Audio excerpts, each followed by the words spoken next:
más grandes. Dios les bendiga, Dios les bendiga, Dios les bendiga. Estoy en Instagram y estoy en Facebook.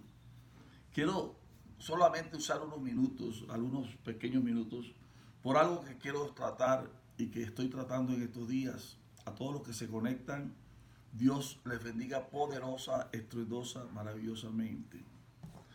Escúcheme bien, la Biblia es el libro perfecto del pensamiento humano. Lo he dicho en otras oportunidades. En este libro no está Dios. Este es el mapa para llegar a Dios. En este libro no está Jesús. Es el mapa para llegar a Jesús.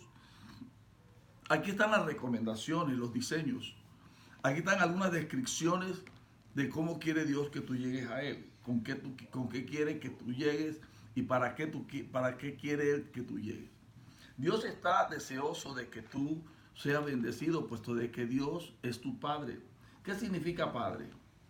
Algunas veces nosotros usamos el término y no miramos la definición del término. Padre significa fuente, por eso la palabra Abba Padre significa de dónde procedo. Yo procedo de mi padre, yo tengo los genes de mi padre y de tu madre, porque padre es fuente, es de donde salimos, de donde venimos. Entonces yo cuando digo Padre nuestro, hablando de Dios, estoy diciendo que yo procedo de Él, que yo vengo de su naturaleza, que yo vengo de su presencia, que yo soy su hijo y que yo estoy aquí porque yo soy el hijo de Dios. Por eso Israel se enoja contra Jesús, porque Jesús dijo, yo soy hijo de Dios. Y dijeron, te haces igual a Dios. Obviamente. ¿Por qué? Porque si un chivo es chivo, nació de un chivo, es chivo. O sea, no puede ser otra cosa porque de acuerdo a la fuente que lo produce, así es la persona. Entonces Dios quiere llegarse y acercarse a ti. Y este libro no habla de Dios, este libro habla de nuestra manera de pensar. Y este libro es un libro de lindas historias, la historia de Noé, la historia de Adán y de Eva, de Noé, de Abraham, de Isaac, de Jacob. Aquí están las historias. Hay un listado de historias que la historia de Adán, de José, de todos los patriarcas, de los jueces, de los reyes, de Israel, de Jesús, de los apóstoles. Y es la historia. Y pienso yo que hay una historia que se va a contar en el cielo y es la historia de nuestros hechos. Porque el libro de los hechos, que es el libro de la historia de la iglesia, llega hasta el capítulo, creo que 28. Pero hace falta capítulos. ¿Por qué? Porque la iglesia no se ha ido. Estamos acá, somos la iglesia. Entonces no se ha escrito todo, es un libro inconcluso, el Nuevo Testamento. Por ello nosotros somos esa iglesia poderosa que aún no llega al final, que aún Cristo no ha venido por ella y por ende faltan cosas que se deben escribir. La Biblia dice que cuando venga el Señor Jesús en el gran trono blanco, entonces dice que todos los libros se abrirán, hablando de la Biblia, porque todo pasará menos la palabra de Dios. Al final ella será quien atestigue contra nosotros. Pero dice, se abrirá otro libro, que es el libro de nuestras obras, de lo que hemos hecho, de lo que nos mandaron a hacer y que hemos hecho. Ok, la idea es que este libro es el pensamiento humano y para poder entender este libro hay cuatro maneras de estudiar la Biblia. Uno se llama Pesach. ¿Qué es la Pesach? La Pesach es el arte de leer el libro y entenderlo como está escrito. Ahora, para eso se necesita una comprensión bien amplia. Por ejemplo, del origen de la palabra, de quién se hablaba, de qué se decía, quiénes estaban, cuál era el tema. O sea, de si yo leo un pasaje de la Biblia, tengo que entender el tema que se está tratando en ese pasaje.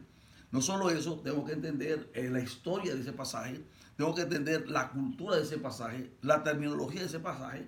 Y no estoy haciendo una exégesis, estoy hablando de una lectura normal, cotidiana, de una lectura que se hace en función del lugar de donde se escribió. Ahora, si es una carta, tengo que leerla como se lee una carta. Si es una epístola, tengo que leer como se lee una epístola, porque una epístola es un tema universal. Si es un evangelio, sé que es la descripción de la vida de alguien y algunos acontecimientos que debo tener en cuenta. Si es una profecía, tengo que mirar la parte histórica y cómo se proyecta en el tiempo y el espacio a través de las edades. Y es un libro histórico, me está narrando acontecimientos importantes que marcaron el pensamiento del hombre. Entonces, por eso se llama Pesach. Hay una Biblia que se llama la Biblia Pesita. ¿Por qué? Porque se trata de traducirla como estaba escrita, sin añadirle, sin quitarle, sin ponerle, sin adicionarle, sin sacarla del contexto, sino como está escrita. Entonces, ese primer modelo de estudio se llama Pesach. A todos nuestros amigos vuelvo a reiterarles mi afecto, mi corazón, mi alegría de que estén con nosotros. Recuerden que por ustedes lo hacemos, nadie me pidió que lo hiciera, sino el más alto de los altos, el rey sobre toda la tierra. Él es el único digno de ser exaltado. Luego viene una segunda lectura o segundo estilo, se llama Remex. Y la palabra Remex quiere decir instintivamente. ¿Qué quiere decir? Hay pasajes que tú al leerlo te creas una idea. ¿Sí me entiendes? Por ejemplo, pero esta es una forma muy liviana de leer la Biblia. Porque tú te creas una intuición. Por ejemplo, fíjate, tú dices la palabra arrepentimiento y tú la asocias con el pecado. Y resulta que arrepentimiento, aun cuando está asociada con el pecado, no es eso lo que tú piensas. Aunque tú tienes una verdad a medias, no estás mintiendo, pero tienes una verdad a medias, no es la verdad. La verdad es otra. Porque la palabra arrepentimiento tiene una palabra griega que se llama metanoia, que quiere decir cambiar la manera de pensar. Porque fíjate cómo es tan importante esto. Si tú lees Génesis capítulo 3 encuentras que el ataque del diablo fue en el pensamiento de Eva y de Adán, donde se bloquean los conceptos que Dios establece y se empiezan a hacer cosas nuevas que Dios no mandó. Y ese fue el desplome, que el hombre empieza a caminar en caminos que Dios no diseñó para él. Cuando usted encuentra a Jesucristo, Jesucristo dice que nos tenemos que arrepentir. La palabra es metanoia, o sea, cambiar la manera de pensar. Porque cuando yo pequé, no sé usted, pero cuando yo pequé, yo pensaba que lo que estaba haciendo era correcto. O sea, a mi parecer, en mi condición humana, yo no consideraba pecado. Ahora, si era que yo agredía a alguien, yo decía, pero ¿qué quería? Que me dejara golpear. O por lo menos si yo fornicaba, decía, bueno, pero es que yo no estoy haciendo nada malo. Por favor, todo está bien, yo soy un tipo bien, yo no soy un criminal, yo no fumo, yo no golpeo a nadie. Entonces, pero ese es según el concepto mío. Aquí, entonces, si yo quiero saber qué tan malo yo era, tengo que cambiar aquí. Y cuando yo cambie los códigos que están aquí en mi cabecita, entonces yo digo, wow, no puede ser. ¿Eso lo hacía yo? No puede ser. Entonces, en esa hablamos del margen de error que tiene esta intuición Remex, que tú lees rápidamente la Biblia y tienes una idea, pero no es la concreta, no es la idea correcta, pero es una idea. Es algo que se acerca al contexto, pero no es el contexto y tampoco es la revelación correcta. Pero no estás haciendo daño a nadie, estás haciendo una forma aplicativa. Eso es importante. Remex. Darax o Dorax es un tercer método de leer la Biblia, que ese es el exégesis, la investigación profunda, correcta, desde la estructura del pasaje, desde la aplicación del pasaje, desde el contexto del pasaje, desde el análisis del personaje del pasaje, desde la psicología del pasaje, desde el pensamiento hebreo, desde la concepción de vida que tenían aquellos hombres. Y es un trabajo muy profundo en el cual un trocito de una Biblia nos entrega casi un diplomado de información. ¿Ok? Entonces esto se llama Darax o los entendidos. Ustedes me perdonan. Y la cuarta parte es el Sod, que es revelación. Y la revelación, cuidado, porque en cada una de estas cosas, de estos estudios, de estos métodos de interpretación bíblica, hay un margen de error si la persona no tiene el Espíritu Santo. Si no hay el Espíritu Santo, mire, si está el Espíritu Santo en ti, contextualmente, escrituralmente, es correcto. Porque escrito está. Si tienes el Espíritu Santo, el Espíritu te va a instruir a tener una expresión muy cercana a la verdad, o la verdad, sin mayores explicaciones y sin mayores preámbulos.